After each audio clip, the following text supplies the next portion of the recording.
Power house की नई video में अपने भाइयों को वेलकम करता हूं। यार ड्रीकस डुप्लेसिस को दवाई दिलवानी पड़ेगी। उनका मानसिक संतुलन खराब हो चुका है।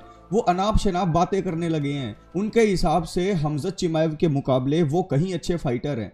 जो फाइट पिछली वो हार गए उसको हटा दो, उसके अलावा कभी भी फाइट करवा दो, हमजत चिमाएव को वो उधेड़ के रख देंगे। बहुत सारी बातें की है उन्होंने और मेरे भाइयों के कमेंट भी मैं पढ़ता हूं जहां पर उन्होंने कहा था कि ड्रीकस के बारे में बात होनी चाहिए। तो आज के इस वीडियो में ड्रीकस डुप्लेसिस चिल्ला चिल्ला कर हम सब के सामने ऐसी ऐसी बातें कर रहे हैं हमजत के बारे में जिसका डिस्कशन करना जरूरी हो गया है। तो आज ये वीडियो बनाकर लाया हूं और उसके साथ साथ शॉन स्ट्रिकलैंड की स्टिक और लैंड अलग करने के लिए हमजत चिमाएव जबरदस्त ट्रेनिंग कर रहे हैं। कैसी ट्रेनिंग कर रहे हैं, किसने ये बात बताई, ये भी डिस्कशन का पॉइंट होगा। और उसके साथ साथ माइकल बिस्पिंग जो है ना चाटने लग गए हैं डेना वाइट की कि क्या व्हाइट हाउस का कार्ड क्या बना दिया यार, किसने बनाया है मुजस्सिमा, इस तरीके की बातें कर रहे हैं। तो माइकल बिस्पिंग को भी आड़े हाथों लेंगे। और उसके साथ साथ जो रोगन कह रहे हैं कि व्हाइट हाउस कार्ड में क्या दिक्कत है। मेरी खुद की लड़की कह रही है कि व्हाइट हाउस कार्ड बहुत तगड़ा है। और उसके साथ साथ ओलिवेरा की फाइट बोरिंग थी, नकली थी। यानी कि जो रोगन की लड़की को बहुत कुछ पता है मिक्स मार्शल आर्ट के बारे में। ओए होए होए होए होए, बात करना जरूरी है। और उसके साथ साथ बहुत सारी बातें होंगी अरमान सारूकियान को लेकर भी। लेकिन आगे बढ़ने से पहले अगर आपने इस चैनल को सब्सक्राइब नहीं किया है तो हाथ जोड़कर रिक्वेस्ट है भाइयों कि प्लीज चैनल को सब्सक्राइब कर लीजिए, क्योंकि इससे बहुत ज्यादा हेल्प होती है मेरी। और आगे बढ़ने से पहले मैं स्पेशल थैंक यू बोलना चाहूंगा विशाल भाई का, जिन्होंने 100 रुपीज डोनेट किए हैं। आप भी इन स्कैनर के थ्रू अपने इस चैनल को, अपने इस भाई को डोनेट कर सकते हैं, जिसका शाउट आउट होगा कल की पहली वीडियो में। बहुत ज़्यादा हेल्प होती है, आप लोगों की मदद की वजह से ही मैं ये वीडियोस बना पा रहा हूँ। So thank you so much Vishal भाई और मेरे वो सभी भाई जो चैनल को देखते हैं, वीडियोस को लाइक करते हैं और उसके साथ साथ डोनेट करते हैं, तो उससे बहुत ज़्यादा हेल्प होती है। सो थैंक यू विशाल भाई for making this video possible. तो भाइयों सबसे पहली बात ड्रीकस डुप्लेसिस की। डीडीपी का कहना यह है कि हमजत चिमाएव ने मुझे पिछली बार रेसलिंग के टॉप कंट्रोल की वजह से हरा दिया। उसके अलावा हमजत चिमाएव मुझसे किसी भी चीज में आगे नहीं है। उन्होंने कहा कि जब कोई फाइट होती है तो उसके अंदर स्ट्राइकिंग बहुत तगड़ा रोल प्ले करती है। स्ट्राइकिंग करते वक्त हमजत चिमाएव मेरे सामने अनकंफर्टेबल थे। वो मेरे साथ स्ट्राइक कर ही नहीं सकते। अगर वो अपनी रेसलिंग यूज ना करे तो मेरे सामने हमजत चिमाएव क्या है, कुछ भी नहीं है। और रही पावर की बात, तो मैं नहीं मानता कि हमजत में मेरे से ज्यादा पावर होगी। बस मुझे थोड़े से माइनर चेंजेस करने हैं अपने गेम प्लान के अंदर। उसके बाद मैं हर बार हमजत चिमाएव की रैली निकालूंगा जब जब हमारी फाइट होगी। ये ड्रीकस डुप्लेसिस कह रहे हैं। और एक इंटरव्यू में नहीं, उन्होंने मल्टीपल इंटरव्यूज दे दिए हैं। और रिसेंटली उन्होंने कहा कि आप हमजत चिमाएव के ऑलराउंड गेम को कंपेयर करो मेरे साथ, मैं उससे कहीं ज्यादा आगे हूं। एक चीज मैं ड्रीकस डुप्लेसिस को कहना चाहता हूं कि मैं आपको पसंद करता हूं, आप एक ग्रेट फाइटर हैं। लेकिन एक चीज हम सब जानते हैं कि हमजत चिमाएव के साथ आपकी 10 बार भी फाइट करवाए ना तो वो आपको 10 बार हराएंगे। मैं इस बात को मानता हूं कि हमजत अगर इस डिवीजन में नहीं होते तो आपसे बेल्ट छीनना किसी के भी बस की बात नहीं थी आज के टाइम पर। तो you have to deal with it. Rally तब निकाली जाती है जब सामने वाले के अंदर स्किल ना हो। यहां पर जो डीडीपी है उनके पास स्किल मौजूद है, वो एक बहुत तगड़े फाइटर हैं। और जब वो चैंपियन थे, बहुत बढ़िया चैंपियन थे और वो इनएक्टिव भी नहीं थे। तो यहां पर हमजत चिमाएव को लेकर उनके दिल के अंदर जो टीस है वो मैं समझ पा रहा हूं। डुप्लेसिस को एक्सेप्ट करने में इस फैक्ट को काफी दिक्कत हो रही है कि यार ये बंदा ऐसा है जिसको मैं नहीं हरा पाऊंगा। तो जब तक यूएफसी के मिडिल वेट के अंदर हमजत चिमाएव है उस वेट क्लास में, आप चैंपियन नहीं बन सकते। तो आपको वेट करना पड़ेगा कि हमजत चिमाएव नेक्स्ट डिवीजन के अंदर लाइट हैवी वेट में चले जाएं। तब उस टाइम पर मिडिल वेट में ड्रीकस डुप्लेसिस को हराने वाला मुझे तो दिखाई नहीं दे रहा। नसरुद्दीन इमामोव के साथ आपकी नेक्स्ट फाइट होनी है। तो अगर आप नसरुद्दीन को हरा देते हो तो एक बार फिर से हमजत चिमाएव के लिए आपका रास्ता खुल जाएगा। क्योंकि शॉन स्ट्रिकलैंड की फाइट में क्या होना है भाइयों, अगली बात है शॉन स्ट्रिकलैंड की। शॉन स्ट्रिकलैंड की फाइट के लिए हमजत चिमाएव एडी चोटी का जोर लगा रहे हैं। यहां पर डैनियल कॉर्मिये उनके ट्रेनिंग कैंप को जो है फोकस से देख रहे हैं, फोकस करके देख रहे हैं। और उन्होंने कहा है कि यहां पर हमजत चिमाएव ने अपने ट्रेनिंग कैंप के अंदर ये कह रखा है कि कोई भी आओ, मुझे सबमिट करो और पैसे ले जाओ। यानी कि हमजत चिमाएव बहुत ज्यादा हार्ड जा रहे हैं। वो चाहते हैं कि कोई उन्हें आकर एक बार सबमिट करके दिखा दे और उसके बदले में वो मुंह मांगी कीमत देने को तैयार है। तो ये किस चीज को दिखाता है?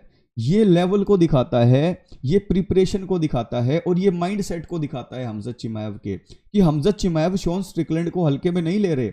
हाँ, पास्ट में शॉन स्ट्रिकलैंड के साथ उनकी ट्रेनिंग हुई है और उस ट्रेनिंग के दौरान उन्होंने मल्टीपल टाइम सबमिट भी किया है शॉन स्ट्रिकलैंड को। लेकिन शॉन ने रिसेंटली बताया कि भाई वो स्टैंड अप में एकदम से टेक डाउन करके सबमिट नहीं किया था, मैंने एक पोजीशन दी थी, अपनी बैक दी थी, उसके बाद वहां पर हम जो ड्रिल कर रहे थे उस ड्रिल में सबमिट किया था।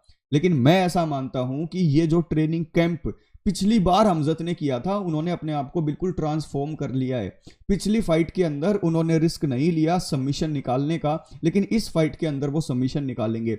और खलील राउंट्री जूनियर के साथ मैं ट्रेनिंग भी देख रहा था हमजत चिमाएव की, वो बहुत तगड़ी स्ट्राइकिंग कर रहे थे भाई, उनके हाथों में वो पावर दिख रही थी जो खलील राउंट्री जूनियर को घुटनों पर लेकर आ रही थी। तो शॉन स्ट्रिकलैंड का क्या हाल होगा? क्या शॉन स्ट्रिकलैंड नॉकआउट कर पाएंगे हमजत चिमाएव को? मुझे नहीं लगता। अगर यहां पर हमजत चिमाएव छोड़कर चले जाते हैं 205 में, तब भी शॉन स्ट्रिकलैंड चैंपियन नहीं बन पाएंगे, क्योंकि ड्रीकस डुप्लेसिस मौजूद है वहां पर। जैसा मैंने कहा था कि हमजत निकले 185 से तो डीडीपी वहां पर राज करेंगे। तो डीडीपी सोल्टी हैं और वो रहेंगे जब तक उनको बेल्ट नहीं मिल जाती या जब तक हमजत चिमाएव मूव अप नहीं कर जाते। और रही शॉन स्ट्रिकलैंड की बात, शॉन स्ट्रिकलैंड का वही होना है जो रॉबर्ट विटेकर का हुआ, वही होना है जो डीडीपी के साथ हुआ। डीडीपी ने कम से कम रजिस्ट तो किया था, वो सबमिट तो नहीं हुए थे। शॉन स्ट्रिकलैंड से ऐसा भी नहीं होगा, शॉन स्ट्रिकलैंड को दबोचा जाएगा। और शॉन स्ट्रिकलैंड उसके बाद जो है वही he was a better man tonight, ये he was a dog, he is a man, इस तरीके की बातें करके निकल जाएंगे। भाई आप जिस कंपनी में काम करते हो ना, अपने बॉस के गुलाब जामुन के ऊपर पानी मारना मैंडेटरी हो जाता है, खास करके यूएफसी जैसी कंपनी में। और ऐसा ही काम कर रहे हैं माइकल बिस्पिंग। माइकल बिस्पिंग को बुला लिया अपने साथ बैठाकर फाइट अनाउंस करने के लिए डेना वाइट ने। चौड़े हो गए वो। उन्होंने कहा डेना वाइट को कि डेना यार तुमने कमाल कर दिया, धोती फाड़ के रुमाल कर दिया, तुमने ऐसी फाइट बना दी जिसको देखकर जो है मेरी कच्ची गिली हो गई है, एक्साइटमेंट से मूत दिया है मैंने, मुझे दूसरी आंख से भी दिखने लग गया है। माइकल बिस्पिंग बोले कि जैसे ही आपने ये कहा कि जॉन जोन्स की फाइट परेरा से नहीं होगी, सिरिल गान की होगी, मेरी मेरी शरीर के अंदर, देह के अंदर कपकपी आने लग गई। यानी कि इतना तगड़ा रिएक्ट किया माइकल बिस्पिंग ने और ये कहा कि एलेक्स परेरा के साथ सिरिल गान की फाइट बनाकर आपने एक जनरेशनल फाइट बना दी है जो मैनकाइंड हिस्ट्री में दोबारा नहीं बन सकती। जॉन जोन्स क्या है? कुछ भी नहीं है यार, जॉन जोन्स तो खत्म हो चुका है। जॉन जोन्स के तो फर्स्ट फ्लोर के अंदर डिजीज आ चुकी है, वो तो कमार उस्मान बन गया है दूसरा। सिरिल गान है असली फाइटर यार, सिरिल गान और परेरा, वाह वाह वाह वाह वाह वाह, क्या फाइट है। ये माइकल बिस्पिंग कह रहे थे, क्यों? क्योंकि उनकी दिहाड़ी डबल कर दी थी डेना वाइट ने। उसे कहा था लंदन से कि आ जाओ मेरे साथ बैठकर वीडियो बना लो, नकली सी कुछ फाइट हमने अनाउंस कर दी है और व्हाइट हाउस कार्ड को ग्लेज करो। मुझे ये कहो कि किसने बनाया ये मुजस्सिमा, किसने सिरिल गान जैसे फाइटर की फाइट एलेक्स परेरा के साथ फिक्स कर दी जोन्स को छोड़कर, और बहुत अच्छा काम किया। यानी माइकल बिस्पिंग के हिसाब से जोन्स को हटाकर गान को ले आना एक मास्टर स्ट्रोक है यार, जो आप और मैं नहीं समझ पा रहे हैं। दूसरी तरफ जो रोगन है, जो रोगन के हिसाब से ओलिवेरा की जो फाइट थी वो बहुत तगड़ी थी, उन्होंने डोमिनेट किया होलोवे को।